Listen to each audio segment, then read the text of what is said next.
Bonjour Christian Perron, vous êtes chef des maladies infectieuses de l'hôpital de Garches. Vous êtes aussi un ancien conseiller du ministère de la Santé, ancien président du Haut Conseil de la Santé publique. On peut dire que votre livre est un brûlot qui fait beaucoup parler, qui est en tête des ventes aujourd'hui. Il s'intitule « Y a-t-il une erreur qu'ils n'ont pas commise ?»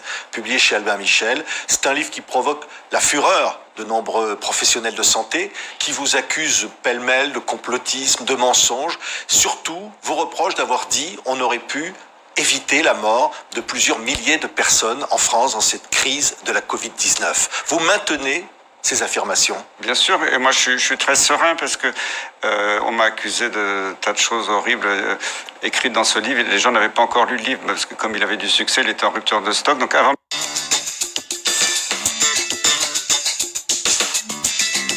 Bonjour Christian Perron, vous êtes chef des maladies infectieuses de l'hôpital de Garches. Vous êtes aussi un ancien conseiller du ministère de la Santé, ancien président du Haut Conseil de la Santé publique. On peut dire que votre livre est un brûlot qui fait beaucoup parler, qui est en tête des ventes aujourd'hui. Il s'intitule « Y a-t-il une erreur qu'ils n'ont pas commise ?» publié chez Albin Michel. C'est un livre qui provoque la fureur de nombreux professionnels de santé qui vous accusent pêle-mêle de complotisme, de mensonges. Surtout, vous reprochent d'avoir dit on aurait pu éviter la mort de plusieurs milliers de personnes en France dans cette crise de la Covid-19. Vous maintenez ces affirmations? Bien sûr, et moi je suis très serein parce que on m'a accusé de tas de choses horribles écrites dans ce livre et les gens n'avaient pas encore lu le livre parce que comme il avait du succès, il était en rupture de stock. Donc avant même de le lire, ils ont mis dans ma bouche des propos que je n'ai jamais tenus. Il n'y a aucune diffamation dans ce livre. Tout ce que je dis est sourcé dans les gens qui l'ont lu, ont été impressionnés parce que tout ce que j'affirme, il y a des références, des preuves à la fin. Donc je suis très serein. J'ai dit ça, c'est vrai que c'est un coup de colère parce que cette gestion a été calamiteuse. Il n'y a jamais eu de décision. Vous dites un confinement qui confine à la bêtise. Je reprends le titre du chapitre, par exemple. C'est de tout, le confinement, les masques, les tests, les traitements. On n'a jamais pris de décision. La seule action que j'ai vue, c'était on compte les morts et on attend. Donc tous les soirs, on avait le compte des morts à la télé. On ne disait jamais ce qu'on allait faire. Oui, on est en train d'évaluer, on va faire, on va tester, on aura des résultats, des traitements dans plusieurs semaines, plusieurs mois. Et on ne gérait pas au quotidien. Tous les jours, à une époque, il y avait 500 morts par jour. Et personne ne faisait rien. Oui. Vous dites l'accusation, par exemple, vous dites, et c'est aussi le titre d'un chapitre, certains savaient. Ben oui, mais dès le début, ils savaient, mais alors, par exemple, sur les masques, il n'y avait pas de masques, ils le savaient très bien, parce que c'est eux qui avaient, pas eux, il y a eu plusieurs gouvernements en cause là-dedans, mais moi, en 2011, j'avais signé un rapport, quand je présidais le Haut Conseil de la Santé publique, qui avait été fait à la demande du gouvernement, pour dire comment gérer les stocks de masques. Quand j'ai relu ce rapport plusieurs années après, je suis fier de ce que j'ai écrit, tout était écrit, comment faire tourner les stocks, etc. Après, il y a des hauts fonctionnaires qui ont dit les masques, on s'en fout, poubelle. Et ils le savaient très bien. Pourquoi ils n'ont pas repris tout ça en main, même avant, parce que après on dit c'est bien joli de donner des leçons après, mais moi je ne savais pas du tout en janvier, en février, s'il allait y avoir quelques centaines de cas, si ça allait être la catastrophe. Les deux options étaient possibles, mais on n'était pas prêt dans le cas d'une attaque plus importante du virus. Il faut être préparé. C'est pas de crier au loup. Au début, j'ai jamais dit c'est une grippette où il y aura des millions de morts. Moi, je regardais ce qui se passait en Chine. Je voyais que la mortalité globale était très faible, mais que les personnes âgées, les gens à risque, avaient une mortalité très élevée. Donc, moi, je suis resté sur cette ligne. Préparons-nous. Mais je vois qu'on n'était pas du tout préparé. Alors après, on pouvait. Et là où je dis que c'est un peu un mensonge d'État, c'est qu'au lieu de dire en janvier, février, excusez-nous, on n'a pas prévu, on voulait commander des masques, on ne l'a pas fait, de dire la vérité aux Français, de dire voyez comment vous pouvez vous débrouiller, fabriquer vos masques tout seul en attendant qu'on en commande, ou je sais pas, mais de mentir aux Français en disant les masques ne servent à rien, c'est ça que je reproche. Oui, vous dites, c'est d'ailleurs le sous-titre du livre, vous parlez d'incompétence et d'arrogance. Oui. De qui? À la fois des experts, du gouvernement, les Français sont en colère parce qu'ils voient que au jour le jour, on leur a un petit peu bourré le mot en disant tout va bien, attendez braves gens, on s'occupe de vous, on va prendre des décisions quand il fera beau. Mais il n'y a jamais eu de décision de prise. Alors est-ce qu'on peut dire pour autant, et c'est ce que vous avez dit, on aurait pu sauver 25 000 vies, ou en quelque sorte on a laissé mourir, à l'inverse, c'est ça que ça veut dire, on a laissé mourir 25 000 personnes. Je ne dis pas maintenant après les courses, je l'ai dit au début. Au début, je ne suis pas allé sur les plateaux de télé parce que j'avais confiance, je pensais que tout allait bien. Quand j'ai vu que ça commençait à dérailler, j'y suis allé en disant, il y a des données très solides sur la chloroquine en Chine, il y a Raoult qui commence à en parler, ça a l'air de marcher, faisons des stocks tout de suite. tous les pays du monde ont fait des stocks. La Grèce, immédiatement, a demandé à son industrie de fabriquer de la chloroquine en masse. Ils ont des mortalités très faibles. Prenons les mesures de prévention. Ça n'a pas été fait. Et on a laissé, on attend, on fait des essais. Le ministère s'est vanté que la France est le pays qui a fait le plus d'études de recherche clinique sur les médicaments. Oui. On n'a toujours pas les résultats. Agnès Buzyn, qui était ministre de la Santé à ce moment-là, a dit devant la commission parlementaire, on était prêts, on avait anticipé, je n'ai rien à me reprocher, on a été même meilleur que les autres. Le général Gamelin, il a dit la même chose au moment de la débâcle de 40. On était prêts, mais on n'avait rien fait. C'est terrible d'entendre ça. Comment ça, c'est terrible? Parce qu'au fond, vous l'accusez de mentir, vous dites quoi? Je pense qu'elle n'a pas pris la mesure de la chose. C'est pas une spécialiste des maladies infectieuses. Elle a été mal conseillée. C'est ça que je reproche dans mon livre. Si vous regardez, j'explique comment on a démantelé toutes les structures qui étaient capables de gérer l'urgence sanitaire pour des raisons d'économie, de soi-disant de séparation des pouvoirs et des experts. Et on a demandé à des experts qui n'étaient pas du tout faits pour l'urgence sanitaire. Ce sont des experts du sida qui géraient les choses à long terme. On va faire des études, on aura les résultats à la Saint-Glinglin. Quand tout le monde sera mort, on comptera les morts et on vous donnera le traitement qu'il faut. Ouais. Mais là, vous êtes en proie aux attaques du collège de déontologie, du Conseil de l'ordre qui vous saisit. Pour l'instant, j'ai aucune attaque. J'ai une invitation cordiale du Conseil de l'ordre pour une rencontre confraternelle. Ce sont quand même des collègues, avant même d'avoir lu mon livre, qui ont été dire au Conseil de l'ordre que j'avais diffamé. Ils ont mis dans ma bouche des propos absolument horribles, y compris sur des plateaux de télévision que je n'ai jamais... Quoi, par exemple? Qu'est-ce qu'ils ont dit que vous n'avez pas dit? Là, c'est dans le domaine public, je ne veux pas attaquer telle ou telle personne, mais franchement, il y a des propos totalement scandaleux, même diffamatoires vis-à-vis de moi.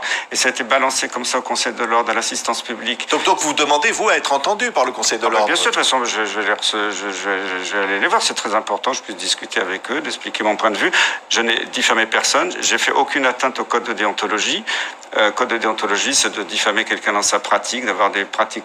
Moi, je suis fier de ce que j'ai fait avec mon équipe à Garches.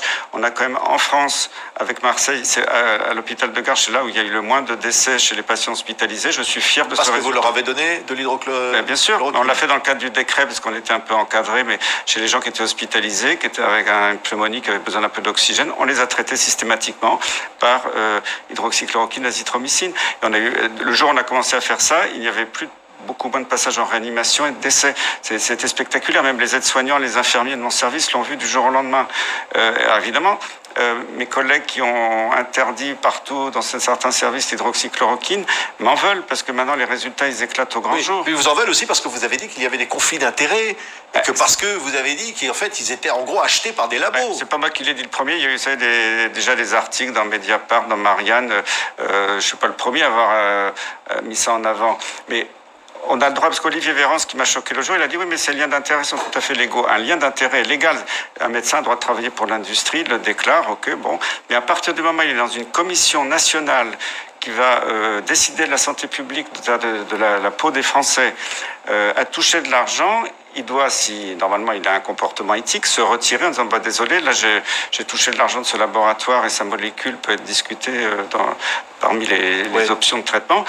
Je ne peux pas siéger. Et le ministre, et ça j'en veux beaucoup au ministère de la Santé, aurait dû vérifier avant de s'appuyer sur ces experts, que ce soit le conseil scientifique, que ce soit le Haut Conseil de la santé publique, où beaucoup ont des conflits d'intérêts majeurs avec les laboratoires, dont le laboratoire Gilead, ou même à Vic et à Bott, qui sont concernés là-dedans, ils auraient dû vérifier et les exclure de ces commissions. Oui. C'est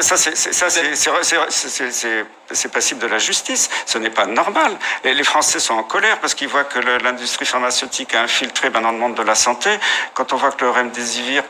Pour finalement, vous dites, pour favoriser un traitement, un vaccin... C'est pour ça que Raoult et vous, d'ailleurs, on vous dit, vous êtes le nouveau Didier Raoult. C'est pour ça qu'au fond, vous êtes l'objet, presque, vous avez dit aussi, de menaces, presque de menaces. Pas contre moi. Les menaces, bon, ils veulent me faire peur, mais j'ai pas peur parce que je suis serein. Tout ce que je dis est vérifié. Il n'y a aucun souci. Effectivement, l'hydroxychloroquine, l'azithromycine, ça coûte rien. Ils veulent absolument caser le remdesivir, qui est une molécule qui a montré qu'elle ne marchait pas du tout sur la mortalité. Ils ont quand même truqué aux États-Unis États-Unis l'étude en cours de route, quand ils voyaient que ça marchait pas sur la mortalité, ils ont changé les critères d'évaluation. Donc on a menti en disant que l'hydroxychloroquine ne marchait pas. Oui. Parce que l'hydroxychloroquine, ça marche. C'est prouvé, l'étude de Raoult, elle est parfaite. Quand on dit qu'il fallait un placebo pour le démontrer, je rappelle que l'OMS a écrit des rapports, quand est-ce que c'est éthique ou pas, de donner un placebo. À partir du moment où en Chine et sur les premières études de Raoult, on voyait que la chloroquine marchait, c'était plus éthique de faire un placebo. Et l'étude de Raoult, sur le plan scientifique, elle est parfaite. Alors maintenant, ce que je trouve dégueulasse, c'est que mes collègues, oui, mais à Marseille, Raoult, il a planqué les malades graves et il les a pas mis dans l'étude, il les a envoyés ailleurs pour mourir. Les malades graves de Marseille auraient pris le train pour aller mourir dans une autre ville où ils les auraient jetés dans la Méditerranée. C'est honteux, ces propos.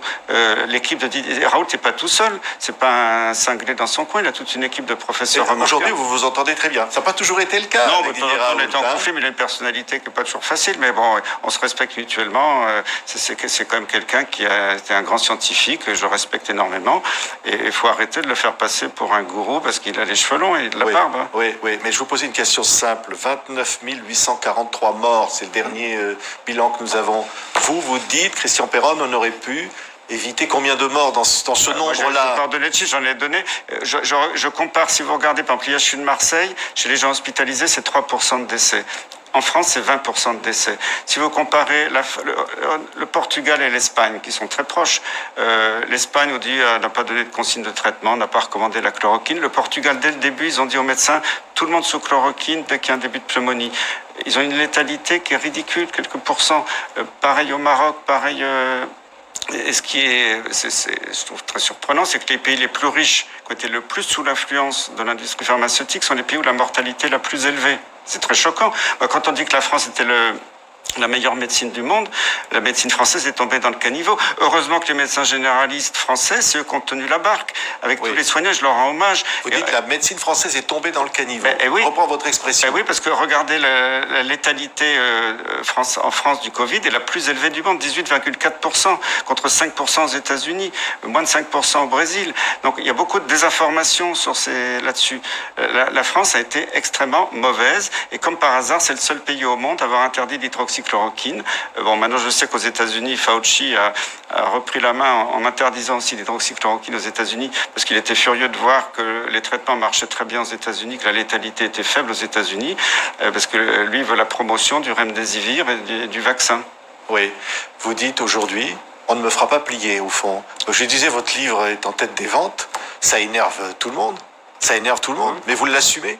J'assume totalement parce que je suis très serein, tout ce que je dis est prouvé. Oui. Il faut lire le livre. On vous accuse de tout, on vous accuse même de complotisme, j'ai lu ça. Oui, mais moi je m'en fous de ces accusations. Ça saute tellement aux yeux des Français aujourd'hui.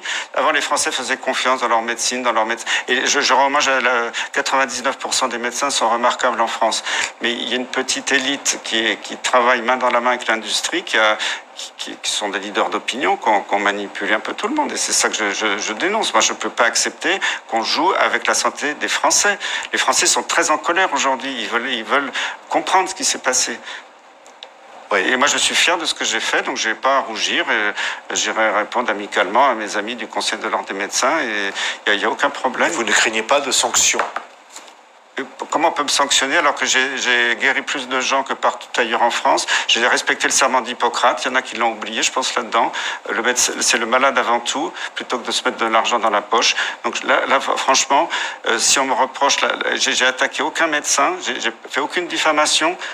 Je ne vois pas ce qu'on peut me reprocher. Et les Français, je peux vous dire, ils sont tous derrière moi. Je reçois des témoignages de médecins jeunes, de mes anciens élèves, d'anciens académiciens de médecine, de médecins... Du ministère de la Santé, non? Oui, même des gens qui ont travaillé au ministère de la Santé. Non, mais de l'actuel, vous avez des soutiens? Pour l'instant, non, mais c'est pas, ça viendra peut-être.